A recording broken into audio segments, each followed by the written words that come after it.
고린도전서 13장 1절부터 7절 찾으셨어요? 다 같이 한번 읽어보겠습니다. 시작.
예, 감사합니다. 오늘은 사랑에 대한 이해라고 하는 주제를 가지고 말씀을 드리겠습니다. 사랑이 무엇일까?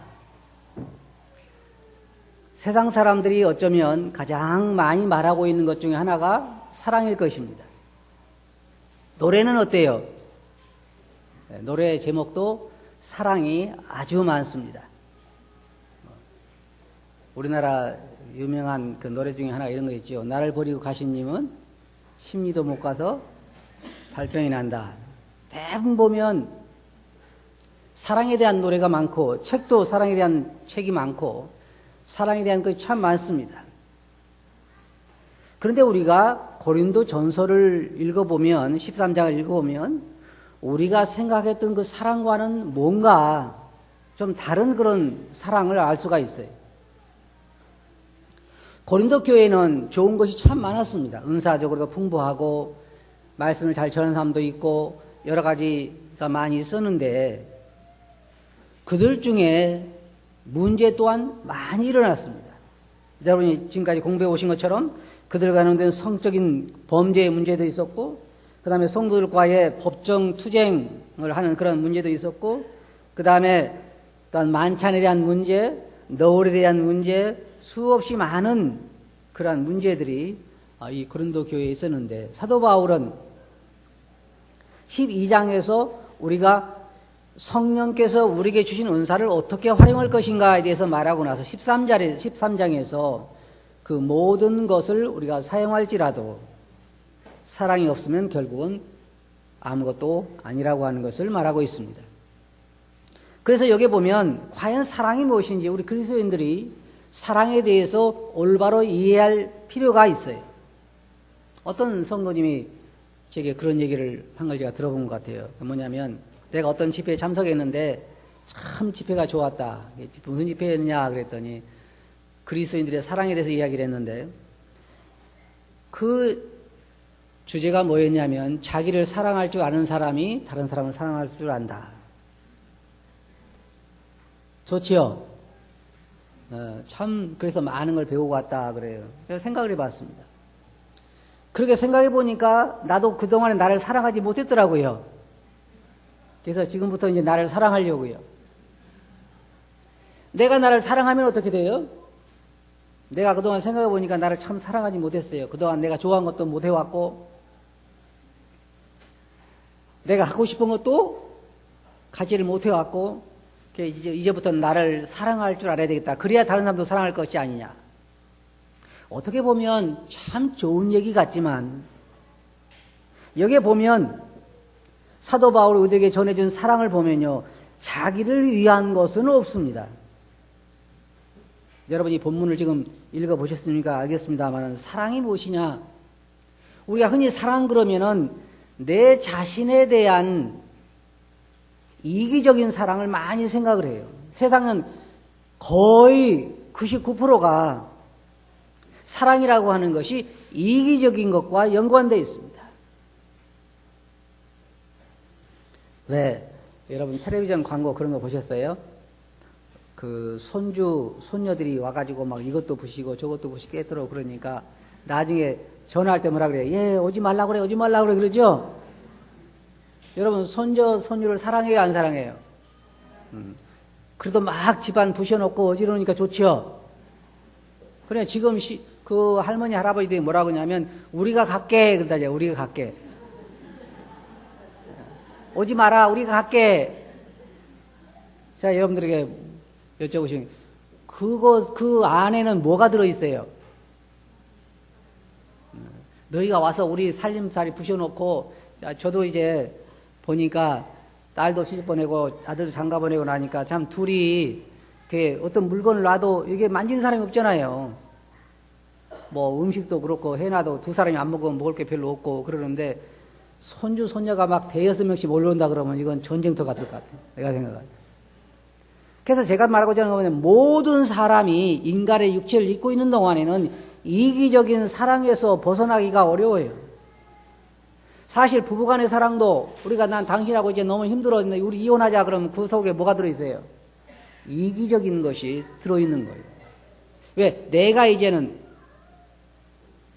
귀찮다는 거죠. 그래서 50대가 넘은 여인들에게 있어서 가장 첫째로 사랑하는 게 뭐라고 그랬어요? 중요한 게 돈, 그 다음에는 친구, 그 다음에는 뭐라 했어요?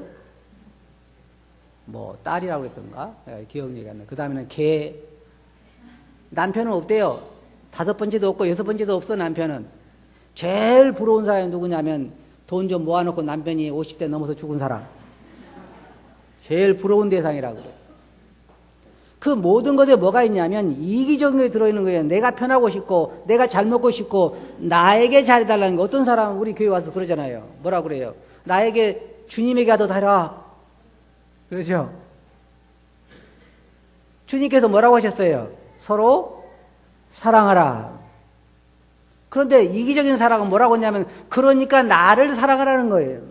그건 성경에서 말하는 진정한 사랑이 아니에요. 여기 보면 사도 바울이 말하기를 내가 사람의 방언과 천사의 말을 할지라도 대단한 거죠. 만약에 우리가 방언적으로도 방언을 말하고 천사의 말이 무엇인지 모르죠. 사도 바울이 하나의 과장해서 이런 이야기를 했지만, 그러나 우리 생각해보면 천사의 말, 그렇게 쉽게 말하면 그렇게 신령하다 할지라도 사랑이 없으면 울리는 괭과리에 불과하다. 그냥 헛된 소리에 불과하다. 그래서 진정한 사랑이 있어야 된다는 것입니다. 그리고 여기에서 또 그는 말하기를 우리가 여기 자기의 모든 소유를 다른 사람을 위해서 내줄지라도 내게 있는 모든 것으로 구제하고 또 내 몸을 불사르게 내어줄지라도 사랑이 없으면 뭐예요? 아무 유익이 없다 그랬습니다. 우리가 생각할 때요, 일단 이 말을 읽을 때 이해가 잘 안 가는 게 뭐냐면 우리가 우리의 모든 것을, 제가 예를 들어 생각해 보세요. 제 집을 팔아가지고 가는 자를 다 나눠주면 사랑이 있어요, 없어요? 네? 그런데 성경이 뭐라고 그래요? 사도 바울이 그래도 사랑이 없으면 아무것도 아니라는 게, 사랑이 없이도 그와 같은 일을 할 수 있다는 것입니다. 그래서 사랑이라고 하는 게 뭐냐, 우리 생각할 때 우리는 흔히 뭘 생각하냐면 우리 마음속에 있는 뜨거운 감정을 생각을 해요. 젊은 사람들이 사랑한다고 그럴 때 감정적으로 생각하고, 그 다음에 내가 누구를 사랑하지 않는다고 그럴 때 그 감정이 이제는 사라졌다는 거예요. 관심이 적어졌다는 거죠. 그러나 성경에서 말하는 사랑은 여기에서 그렇지 않습니다. 여기 사도 바울이 말하는 걸 보면 사랑은 첫째 뭐라 그랬어요? 오래 참고. 그래서 내가 만일 어떤 연약한 성도에 대해서, 연약한 사람에 대해서, 어려운 사람에 대해서 마땅히 할 말이 있고 마땅히 내가 어떤 것에 대해서 어려움을 당한다 할지라도 그에 대해서 오래 참아주는 것은 그를 사랑하는 거라 하는 말입니다. 우리는 우리 마음에 아까 말한 것처럼 뭐 뜨거운 감정으로 내 몸을 불사르게 내어주고 내 소유를 팔아서 다른 사람을 돕고, 이것도 물론 중요한 거지만 거기에 사랑이 빠질 수 있는데, 여러분 여기 보면요, 이 사랑의 그 목록에 보면 뜨거운 감정은 하나도 언급하고 있질 않아요. 내 마음이 어떻게 느끼느냐 하나도 언급하고 있지 않아요. 사랑은 뭐냐면 오래 참아주는 거예요. 오래 참아주는 거. 다른 성도들에 대해서. 그러면 어떤 사람이 더 오래 참아요? 나에 대해서 혹은 다른 사람에 대해서 연약한 모습들을 보이는 것에 대해서 오래 참는다는 것입니다. 그리고 여기 보면 또한 사랑은 온유하다 그랬습니다. 그리고 사랑은 투기하는 자가 되지 아니하며, 다시 말해 시기하지 않는다는 것입니다. 제가 오늘 리더들 모임에서 그런 얘기를 좀 했지만, 세상에 육체를 가지고 있는 사람치고 이기적이지 않은 사람은 없습니다. 우리 안에는 선한 것이 거하지 않아요. 다른 사람, 특별히 내가 미워하는 사람이 잘 됐을 때 우리 안에서부터 속에서 기쁨이 솟아난 사람은 세상에 한 사람도 없어요. 제가 좋아하는 시편이 어디라고 그랬어요? 제가 좋아하는 시편, 대대로 빌어먹게 하소서라든지, 또 그 집안에 노인이 없게 하소서. 그럼 무슨 말이에요? 젊어서 다 죽으라는 얘기. 그게 인간의 본성이에요. 모든 사람들이. 그러나 여기에 어떤 사람을 시기하지 않고 질투하지 않는다, 그 말은 무슨 말이냐면, 그런 마음이 들 때 우리가 그런 마음을 통제하고 그런 마음을 사로잡아서 그리스도에게 복종시키고 다른 형제자매들에서 점점 긍정적인 자세를 갖고 그를 함께 기뻐하고, 우리가 성경에 보면 뭐라고 말했어요? 한 지체가 고통을 당하면 다른 지체도 같이 고통을 당한 것처럼 그런 마음으로 우리 마음을 변화시켜 가는 거예요. 그래서 저는 늘 사도 바울이 말한 것처럼 새로운 몸을 고대하고 있습니다. 다른 형제자매들의 즐거운 소식을 듣자마자 내 속에서 기쁨이 솟아서 나오는 새로운 몸, 우리가 새로 받게 될 몸은 그런 몸이에요. 하늘나라에 가서 우리가 새로 받게 될 몸은 형제자매들의 잘못 성공에 대해 듣자마자 속에서 시기심이 나오는 게 아니고 즐거움이 솟아나오는 그런 새로운 몸. 그래서 사도 바울이가 짐진 것처럼 탄식하며 새로운 몸으로 덧입기를 바란다고 한 말이 바로 그래서 그런 거고, 사도 바울이 오라나는 공관자로다, 누가 이 사망의 몸에서 나를 건져내랴 라고 말하는 것이 왜 그러냐면요, 고통스러운 거예요. 왜요? 선을 행하기 원하는 나에게 악이 함께 있기 때문이다. 쉽게 말하면 다른 성도들의 즐거움에 내가 진정으로 참여하고 싶은데 내 안에서 그렇지 못한 걸 발견할 때 괴로운 거라, 그 말이에요. 그러나 진정한 사랑은 시기하지 않고 질투하지 않는다는 것입니다. 그런데 성도들이 이렇게 모이다 보면요, 그것이 작용하지 않을 수가 없어요. 모든 문제는 제가 생각할 때 그 배경에 이기심과 시기와 질투가 들어있다고 생각을 해요. 우리는 각각 살아가는 환경도 틀리고 배운 배움도 다 다르고 사람의 모양도 틀리고, 어떤 사람은 사람들이 보기에 예쁜 사람도 있고 어떤 사람은 보기에도 예쁘지 않은 사람도 있고, 어떤 사람은 키가 크고 어떤 사람은 키가 작고, 어떤 사람은 더 좋은 집에 살고 어떤 사람은 더 좋지 못한 집에 살고, 어떤 사람은 더 좋은 직장을 가지고 있고, 어떤 사람은 죽어라고 일해야 몇 푼 벌지 못하는 어려운 가운데 있고, 이런 다양한 환경 가운데서 우리가 서로에 대해서 오래 참고 시기하지 않고 질투하지 않는다고 하는 것은 그리스도의 사랑이 우리를 지배하기 전에는 어려운 거예요. 그래서 우리 그리스도인들은 그리스도의 사랑이 우리를 지배하게 만들어야 됩니다. 본성적으로는 할 수 없어요. 한번 훈련을 해보세요. 여러분이 제가 제의하는 대로 산속에 들어가서 한 달간만 한번 묵상하고 내려와 보세요. 그럼 그 다음에 시기심이 없어질까요? 그렇지 않아요. 사람의 노력으로 없앨 수 있는 것이 아니에요. 그리스도의 사랑이 성령의 능력에 우리를 지배하게 될 때 우리는 그것을 다스릴 수가 있는 것이죠. 그리고 여기 보면 또한 진정한 사랑은 자랑하지 않는다 그랬습니다.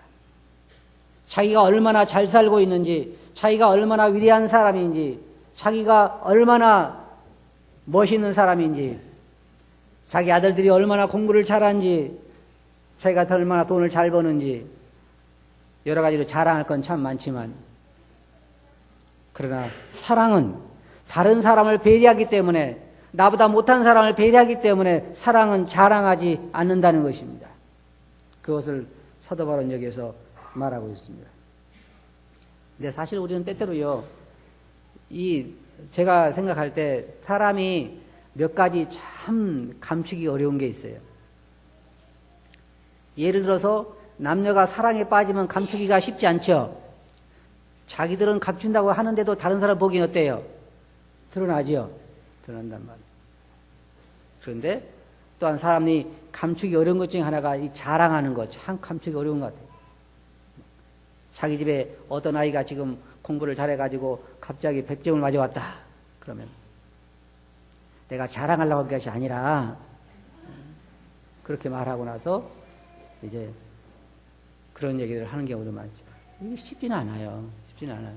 그렇지만 우리가 다른 사람들을 배려한다고 하는 것, 사랑은 자랑하지 아니하고 사랑은 교만하지 않고 사랑은 무례히 행하지 않는 거예요. 그리스도인까지도 우리가 서로 친밀하다고 해도 서로 친하고 오래 살고 친구처럼 지낸다 할지라도 무례하게 행하지 않는 것이 사랑이라는 거예요. 이거 성경에서 우리들에게 가르치고 있어요. 그래서 가까운 사이라고 해도 우리가 지킬 것을 지키고 서로 성도들을 배려해주고 그 사람을 생각해주는 것, 그런 기본적인 예의를 지키는 것, 그것이 진정한 사랑이라는 거예요. 여러분 어떻게 생각하세요? 부부간에 제일 가까운 사이가 누구예요? 부부간이죠. 그런데 이런 사람들이 있어요. 자기 부인을 야 그래요 안 그래요? 여기도 그런 사람이 있을지 몰라요. 야 너 그건 사랑이 아니죠. 옛날에 종 부를 때 시대의 얘기고, 진정한 사랑은 가까운 사람일수록 기본적인 예의를 지키는 것이 필요하다는 거예요. 그게 성도들도 마찬가지예요. 성도들 가운데 우리가 서로 이런 면을 고려해야 되는 것이 사랑이라고 성경은 말하고 있어요. 사랑은 또 자기 유익을 구하지 않는다 그랬습니다. 사랑은 자기 유익을 구하지 않는 거예요. 다른 사람의 유익을 구하는 거예요. 우리가 그래서 제일 사랑이 이 성경에서 말하는 사랑이 가장 가까운 사랑을 들으라고 하면 제가 생각할 때는 부부간의 사랑이 아니에요. 그보다 더 가까운 사랑은 부모가 자식에게 베푸는 사랑 같아요. 제가 생각할 때 아들과 자녀와 부모의 이 사랑이 부부간의 사랑이었으면 벌써 이혼했을 거예요. 맞아요? 네. 여러분들이 자식에게 베푸는 것만큼 자식이 여러분에게 해요, 안 해요? 만일 여러분 부부간에 있어서 여러분이 그만큼 남편에게 아내에게 했는데 자식이 하는 그 반응만큼 상대를 받는다면 어때요? 벌써 해줬을 거예요. 그래서 우리 어쩌면 성경에서 말하는 사랑이 가장 가까운 것이 자식과 부모의 사랑이 아닐까. 자식이 부모의 사랑이 아니고 자식들은 계속해서 맨날 한 얘기가 노인 문제가 큰 문제라는 얘기밖에 안 하니까 사랑하는 게 아니고 부모가 자식을 사랑하는 거예요. 쉽게 말해서 우리 유평교회 모든 성도들이 우리 자식에게 하는 것만큼만 다른 성도들에게 하면 우리는 진실로 서로를 사랑하고 있다고 말할 수 있다는 거예요. 그래서 주님이 말씀하신 사랑이 바로 그러한 사랑이라는 거죠. 사랑은 악한 것을 생각하지 않고, 사랑은 불의를 기뻐하지 아니하고, 사랑은 진리와 함께 기뻐하고, 모든 것을 참으며, 모든 것을 견디며, 모든 것을 믿으며, 모든 것을 바라고, 모든 것을 견디느니라 그랬죠. 솔직히 말하면 이런 사랑이 진정한 사랑인 것입니다. 그럼 어떻게 우리가 이런 사랑을 할 수 있을까요? 제가 한 가지 생각하는 건 뭐냐면 우리가 이대로는 이런 사랑을 할 수가 없어요. 그래서 성경에 나와 있는 것처럼 1만 달란트 빚진 자가 그 빚을 탕감받은 이후에 자기에게 빚진 100데나리온 빚진 자를 그것을 탕감해 줘야 하는 것처럼 우리가 주님의 사랑을 더 크게 느끼면 느낄수록, 주님의 사랑을 많이 입으면 입을수록 다른 사람들의 그 사랑을 베풀 수가 있어요. 쉽게 말하면 주님과 가까이 동행하며 주님으로 옷 입기 전에는 이런 사랑을 다른 사람들에게, 다른 성도들에게 베푼다고 하는 것은 쉬운 일이 아닙니다. 성령이 나를 지배하고 성령이 나를 통제하고 하나님 말씀이 나를 통제할 때에 다른 성도들에 대한 사랑도 사랑할 수가 있어요. 그래서 그럼 이렇게 생각하죠. 그래, 지금부터 내가 이제 성도들을 사랑해야 되겠다. 그렇게 해서 사랑되지는 건 아니에요. 그러면 어떻게 하면 내가 성도를 사랑할 수 있을까요? 제가 생각할 때는 먼저 여러분들이 주님에 대한 것으로 여러분 영혼이 풍성히 젖기 전에는 주님이 내 영혼을, 다시 말해서 성령이 내 마음에 풍성히 거해서 내 영혼을 통제하고 내 자아를 통제할 때에 우리는 성경에서 말하는 사랑을 할 수가 있다는 것입니다. 교회라고 말하면 사랑이라고 이야기할 수 있고 주님 그러면 사랑이라고 이야기할 수 있습니다. 우리가 여러분 이번 공부를 통해서 어떻게 하면 우리가 서로를 더 사랑할 수 있는지, 사랑이 무엇인지, 우리 머릿속에 들어있는 사랑에 대한 근본적인 개념부터 성경적인 것으로 바꿔서 서로를 사랑할 수 있도록 그렇게 하시면 좋겠습니다. 그렇게 하시겠어요? 네, 토론 시간 더 자세하게 공부하시겠습니다. 기도하겠습니다. 거룩하신 아버지 하나님, 참 저희들 안에 얼마나 사랑하기 힘든 것들이 많은가를 압니다. 그러나 주님은 내가 너희를 사랑한 것처럼 너희도 서로 사랑하라고 하셨사오니 주님, 저희들이 사랑을 올바로 배우고 올바로 이해해서 저희도 그런 사랑을 할 수 있도록 성령 충만하게 해 주시옵소서. 들은 말씀을 주께 의지하고 예수님 이름으로 아버지께 감사하며 기도하옵나이다. 아멘.